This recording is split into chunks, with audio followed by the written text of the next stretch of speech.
Hey everyone, welcome back to Watch and Carry. So in today's video, we're going to be doing another mod. So I've been doing these about 3 videos now the past week, and I've just kind of been on a binge. So if you haven't done so already, if you love these modifying projects and you want to stay pretty cheap, check out eBay.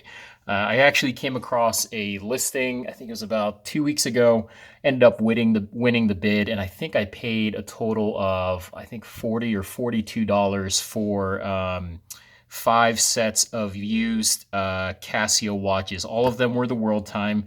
All of them came with a strap. None of them had a battery, but they were all in pretty fair condition. You know, nothing too much in terms of blemishes. So bought cheap, bought a lot of different parts in that sale, and then I was able to kind of mix and match. And so now I'm kind of, coming up with fun little projects to do on the side. So definitely that's where I would recommend if you want to start modifying, but maybe you don't want to pull that trigger on a brand new watch, just in case you make a mistake. Check out eBay. Lots of great used stuff, and you'll give these watches a second home, so to speak.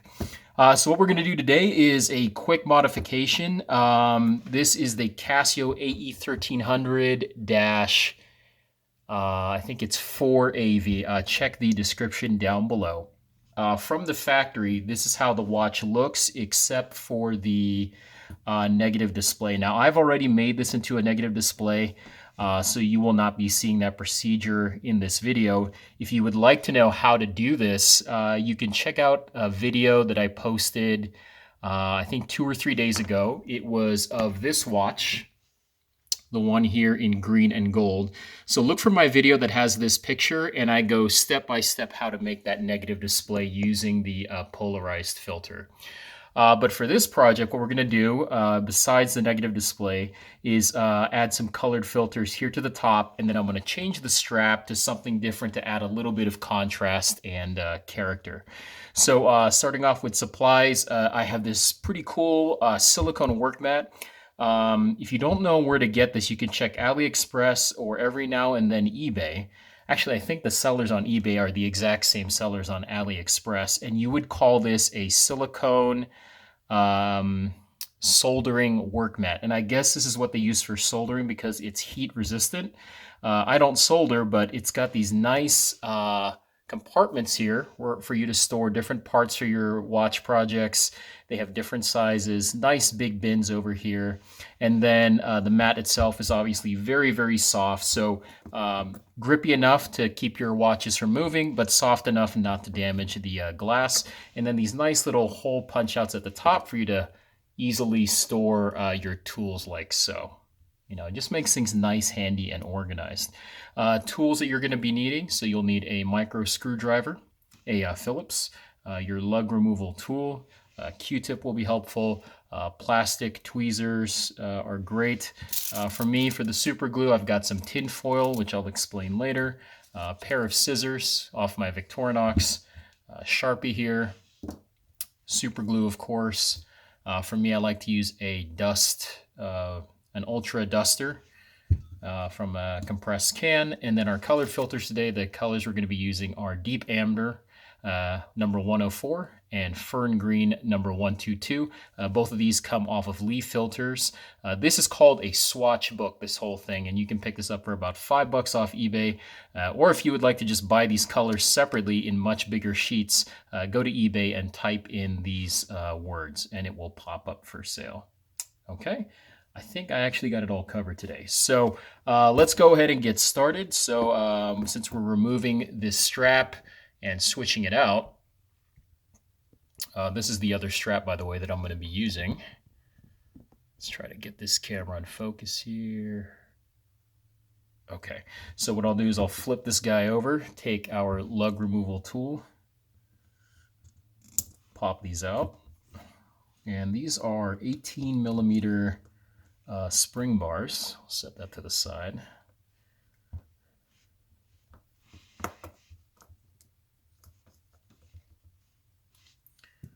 All right, and then we've got our watch now. Let's go ahead and take off the case back.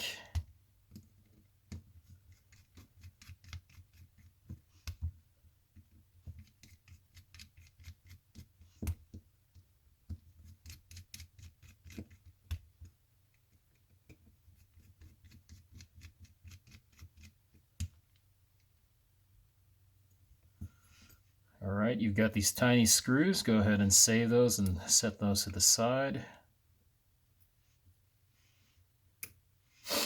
And then we'll remove our case here. All right, so in here, you're going to have a couple components right away. You've got this silicone or rubber O-ring or gasket, so make sure to pay attention to that. I'll take that out just so we can show you how to fully disassemble. And you've got your watch module, which is inside the gray case. So to take that off, go to 12 or 6, take a skinny pry tool, and then just kind of pry up from the bottom or the top. You're basically going to be putting your tool into that little hole right there. And then we'll set the watch module, which is this part, to the side.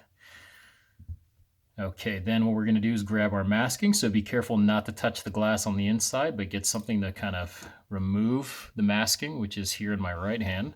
And then for your case back, to kind of limit dust from going back into there, you can take your watch module and just kind of reinsert that gently back. No need to push it down, and we'll just set that guy to the side. Okay, so here we got the masking off the 1300. The 1300 is well known for its different design from the 1200. The 1200 has a masking that looks more like, let's see if I can find it here. There we go. This is off the 1200. And so the 1200 comes in different colors, different types. This is the 1300. 1300 is a little bit different, doesn't have that map, but has that triple dial on the top. And this also comes in different models and different colors. Okay, but both the same size. And if you were ever curious, yes, you can put one masking from the 1200 into a 1300 and vice versa. And the watch module and all other parts and the case and the straps are all interchangeable between the AE-1200 and the AE-1300 line. All right, so let's go ahead and cut out our filters here. So what I would like to do, because this strap is brown, I thought yellow and green would kind of be nice accents. This is more of an amber, so I'm going to put the amber here in the center subdial. And then I'm going to side that with Fern green on the left and the right. Okay, so again, to trace this, you will take your filter. Okay, go ahead and take your masking and turn it upside down and put it underneath the filter. And then align it. And then what we're going to do is map out where we're going to cut. So I'm using a fine tip Sharpie here.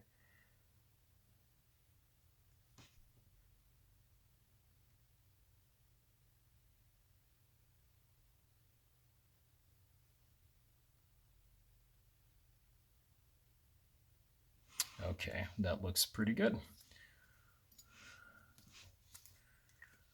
All right, go ahead and take your scissors.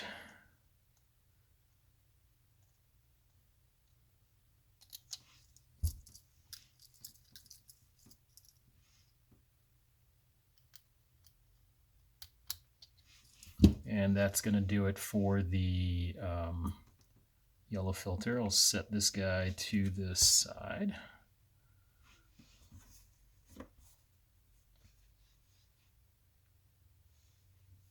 All right, then let's go to our Fern green, and we're going to do the same thing, but this time for the filters to the left and to the right. So I got a little bit more of green here in the top corner.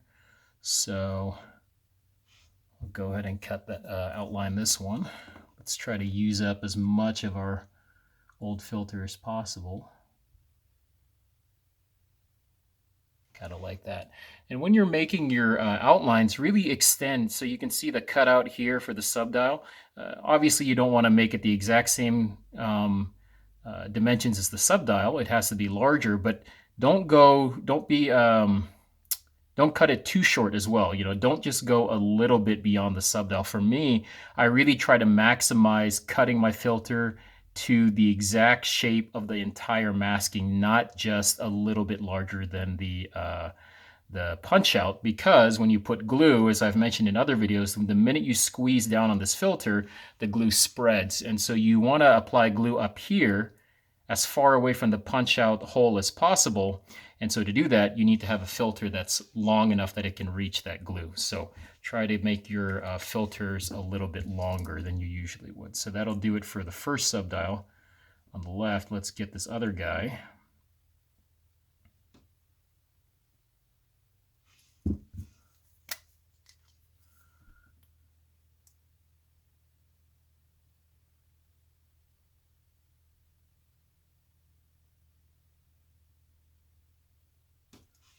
Okay.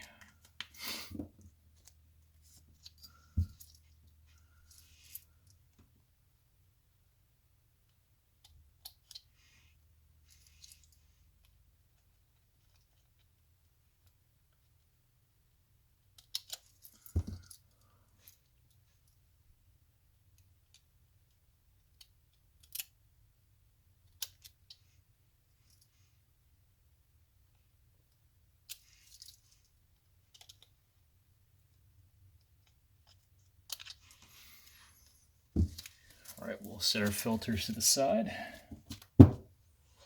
And we'll touch these up just a little bit.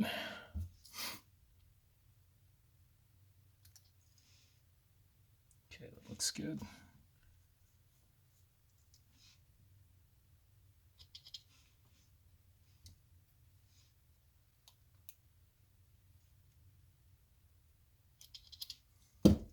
Great. Okay. Now, before we apply the glue, let's go ahead and test out these filters just to make sure we have the right size. Because once you glue it, that's it. So that looks good.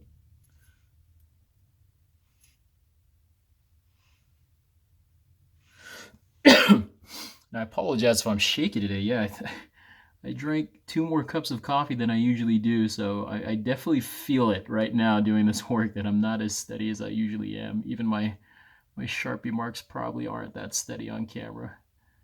Okay, so we'll align it like that. So we'll have to override some of the filters because this yellow is a little bit larger than the other two. So kind of be like that. So I think that's good. Again, you can see how wide that space is between the punch out and the edge of the filter. Lots of room to glue here, here, here. And again, you're gluing away from the punch out. Okay, so that looks great. So before we do that, one more step to prep. Microfiber cloth, forgot to mention. Go ahead and give your filters a nice little clean there. And then set them to the side.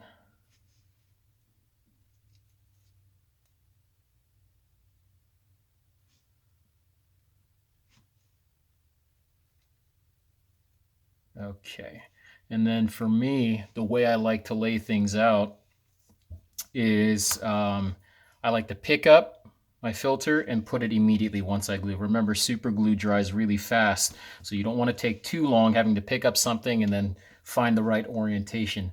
I put the glue down, quickly pick up, drop the filter, repeat again and again. So I like to lay out my filters in the correct orientation, and you can see that I turn my masking from this way to this way because it's easier for me to move in this direction.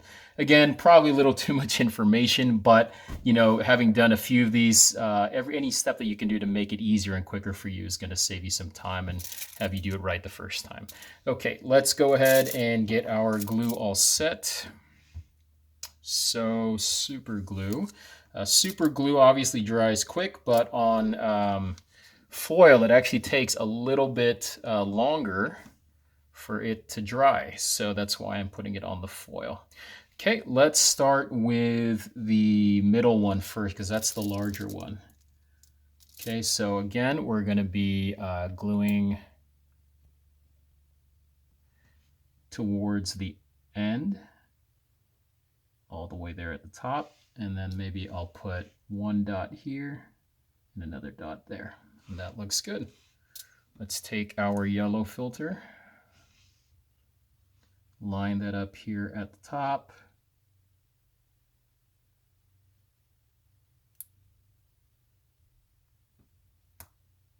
Okay, and then hold that there. Okay, can you see that black spot right there? The minute I push that filter, that's that glue spreading that I was talking about. So you can see, had I put the glue a lot closer, oh man, that definitely would have bled into the punch out. So that's why I glue away from the punch out. Okay, so first one done. Let's do the next one. Actually, another tool, maybe a little toothpick here to kind of hold the next filter. So we'll take a small dab here. Go to the perimeter. One dot here in the corner. Take our green, set that down, hold, and push. And then we can kind of do that. Perfect. One more to go.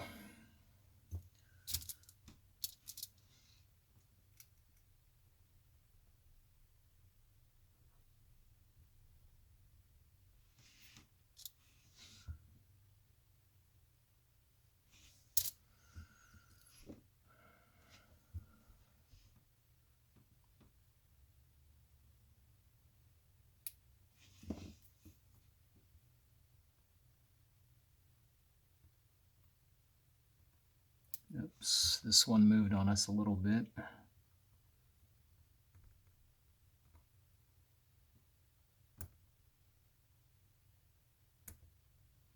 Okay, well, you know what? Not smooth, but perfect learning opportunity. So you can see here the way I glued this, didn't do a good job.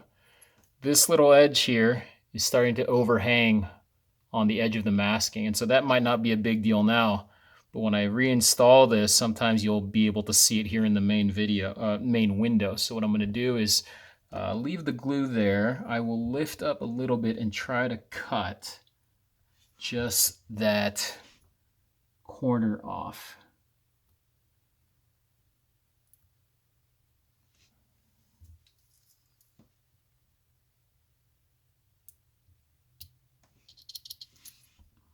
And let's take a look.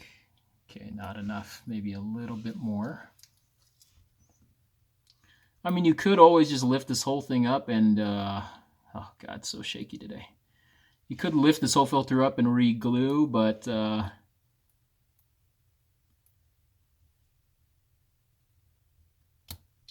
we go. I try not to re-glue because what ends up happening is you have layer and layer and layer of glue on top of each other, and then the filter doesn't sit flush anymore because it's sticking to a uneven surface at that point. So that looks much better, right? You can see how I kind of cleared up the edge from the masking there. Okay. So then what we'll do is we'll flip this guy over and give it a look. A little bit dusty, I'll take care of that in a bit. We want to make sure we don't see any green in the yellow and vice versa for both sides. Make sure you don't see any Sharpie marks that you cut out, and then make sure you don't see any of these filters invading into the main time display. Okay, so that looks pretty good. So we have a little bit of dust here. You can take your air can, really small pull of the trigger, okay? So like, you know, 1/10 of the pull. And then even more gentle on this side, obviously. Okay, if that doesn't work, you can go ahead and take your microfiber towel, support the filter from behind, and kind of rub the filter. This to me looks clean, so I'm not going to do that, but that's how you would handle that. All right, so we're in the home stretch now. Let's go ahead and take our watch. Let's make sure we know where 12 o'clock position is, so that's going to be up here. I'm going to have that part facing to the left. Let's go ahead and lift up on the module.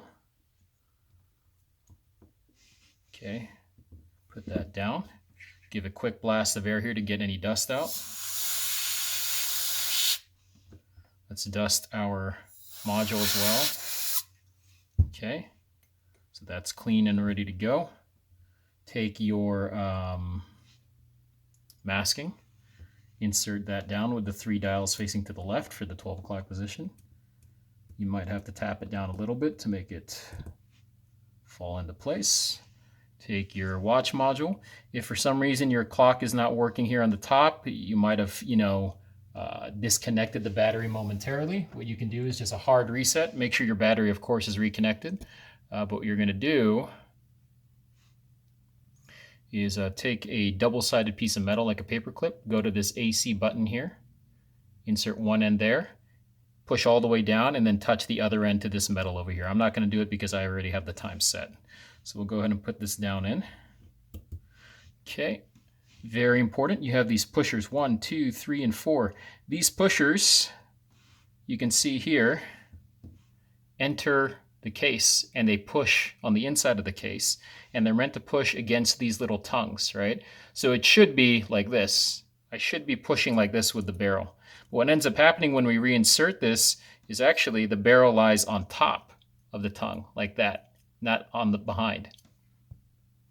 It lies on top, but we need to put it behind. So what we'll do is we'll reinsert this, okay, and then we'll just pull back on these little tabs, these little tongues. 1, 2, 3, 4, and then you will feel the watch the module start to sit down into the case. Okay, so that looks good. All right, let's go to our O-ring here. If this looks dry to you, grab a little bit of oil. Mine was just lubed before I made this video, but this is the oil that I use, Hops number 9 lubricating oil. It's great stuff, very cheap. You can get it off Amazon. Okay, with your O-ring here, take note that there's a little prominence here to the O-ring, flat, flat, flat, prominence, flat, flat, flat. That goes to the 12 o'clock position, so we will lay that down there.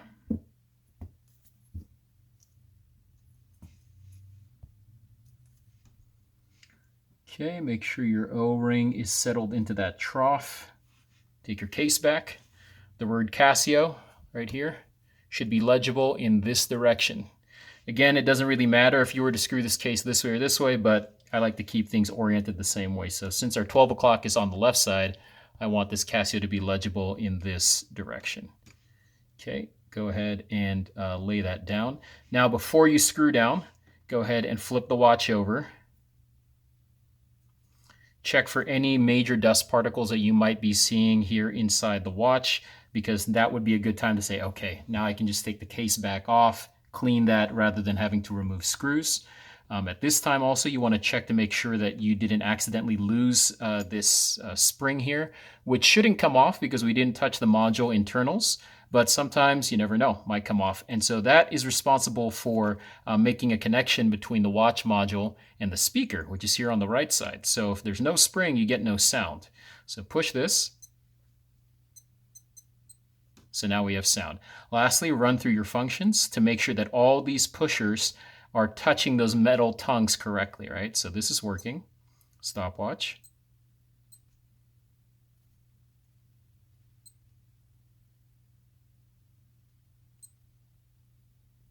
That's working. And then the backlight. So that's working as well. So everything looks good. I'm going to check my O-ring to make sure that it's not being pinched between the case back and the case, and that looks good. So we'll set that guy down and we will put in our 4 screws.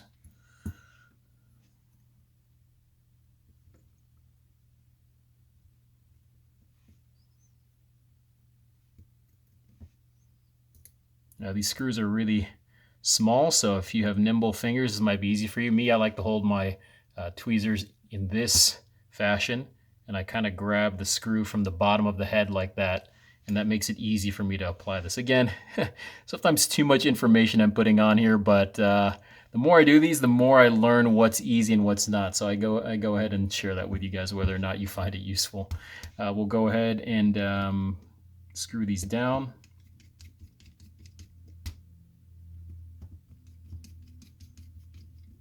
Loosely only, don't fully tighten yet. Okay, one more look for that O-ring, make sure it's not being pinched. Looks good, fully tighten. Don't go too hard because the case is just some kind of plastic or resin, it's not metal. So the threads are also resin. Okay, and that looks pretty good. So almost done. So next thing, since we have the watch turned over, is the strap. So this, I don't know the brand of this. This came with a different watch that I bought a long time ago used on eBay. It's kind of cool. It has these little brown ridges that I think adds a little bit of character to the watch. Perfect size, 18 millimeters. It came with a green colored or some kind of colored buckle. I liked the Casio buckle that comes off of the standard Casio band. So I had another one lying around. I popped off that buckle, which is plastic, and I put that on here so that way it can be black, which I think will match well with the black here. And it says Casio, which of course is nice. So we'll flip this guy over, this one over. Let's take our 18 millimeter spring bars, insert them into the strap. Go ahead, and you have two holes here that you need to put these spring bars into. So I put it in one hole first. So I push here to kind of expose that spring bar like that, insert it into the hole, then realign that spring bar over.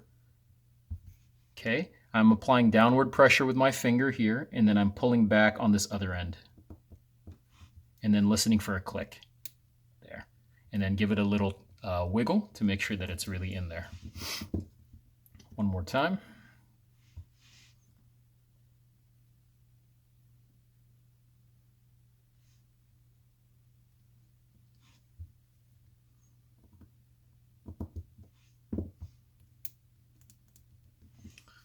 Okay, let's zoom out.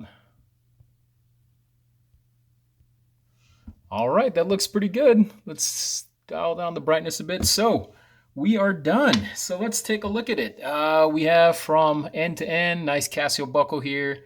I like this brown, kind of complements the dark gray or the slate gray pretty well. Okay. This is the other side. So, I'm usually not a fan of 18 millimeter straps because I think usually they're too skinny, especially for a watch case that's this big. But when you start adding ridges into the band, I think it adds a little bit of depth and it makes this band seem a little bit larger than it really is. So it's a nice illusion. And then of course we have our negative display here at the bottom. So that's looking good. And then we have our filters here at the top. So we have that amber yellow and then the green here. So I went with the green because green and brown seem to contrast each other really well, at least, when you look at other fashionable items like, most notably when I see clothing like in REI, a lot of green and brown seems to go well together. And then this yellow. For now, I think this is pretty good. I think a little bit darker on the yellow to match the strap, but when I compare it to the green, it kind of pops. And this amber kind of picks up the amber from the negative display. You see those characters are a little bit amber looking, so maybe I'll go ahead and leave that. So let's go ahead and throw this on the wrist. This is my other mod. This design I came up with months ago, but so far this is my all-time favorite. This is the AE-1300 World Time, also called the Casio Royale. From the factory, this usually comes with this masking over it, and then the famous world map. I took that out and I put the 1300 masking and watch module in here, and then again that negative display. So that's the mod I'm wearing today. So let's try this on.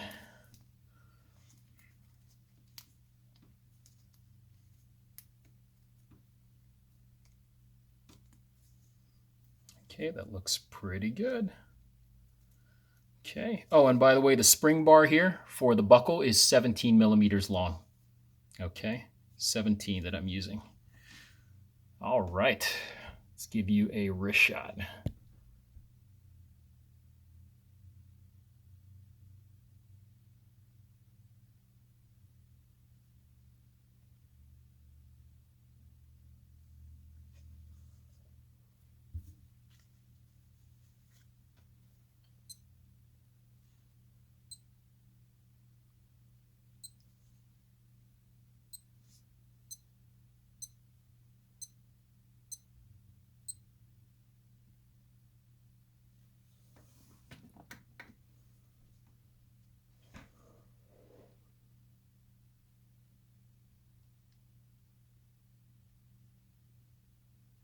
All right, that's how it looks with the backlight. The negative filter looks really great with the backlight.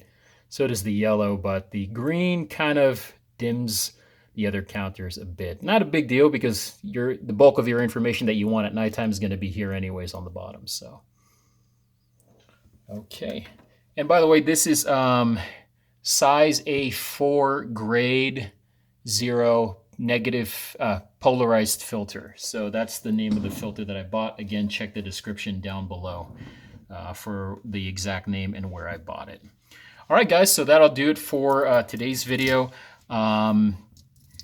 I don't know, fun little project. I think this might be my favorite one for the week that I made. That gold and green one, it's okay. I actually might just put that guy up for sale just because I don't really have much use for it. Or you know what? I'm coming up on 1,000 subscribers for my Instagram channel. So maybe I'll put that along with the brand new watch that I'm planning to do for the 1,000 subscriber giveaway.